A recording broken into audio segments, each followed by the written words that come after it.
மதுரையில முதல் நிகழ்ச்சி முத்தண்ணன் சிலை திறப்பு. ஒரு குறிப்பிட்ட கம்யூனிட்டி, அந்த கம்யூனிட்டி கொஞ்சம் கொஞ்சமா அதிமுகவுக்கும் பிஜேபிக்கும் மைக்ரேட் ஆயிருக்கு. ஏற்கனவே அங்க இருந்த காங்கிரீட் சிலை. அப்போ முதலமைச்சர் எப்படி பிளான் பண்றாரு? ஸ்டாலின் அப்படி இல்லை. அவர் கலைஞரோட பையன். ஒரு கொஞ்சம் மேல இருந்தே வராரு. அப்ப அவருக்கான ஃபீட்பேக் எங்க இருந்து வருது? கீழே இருந்து வருது. பயங்கரமா வருது. இல்லாம இவ்வளவு நுணுக்கமான ஒரு விஷயத்தை செய்ய முடியாது. இது ஒரு கிளவர் கால்குலேஷன்.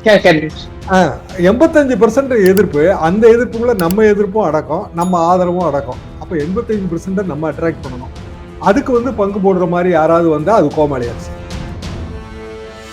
இன்னொன்னு சொல்றாரு, திமுக ஆட்சிக்கு எதிரான அலையை விட ஆதரவு அலை தான் வீசுகிறது அப்படிங்கிறது. எவ்வளவு தூரம் இது உண்மை? 50% மேல திமுக ஆதரவு அலை இருப்பதாக நான் எடுத்துக்கணும். ஏன்னா அப்படி வரல. பிராக்டிக்கலா நம்மகிட்ட ஃபிகர் அப்படி இல்லை. அதிமுக எந்த இடத்துல மைனஸ் ஆகுது அப்படின்னா பிஜேபி கூட்டணியில மைனஸ் ஆகுது. திமுகவே விட அதிமுக பிஜேபியோட இருக்கிறத விரும்புதோன்னு எனக்கு சந்தேகம்.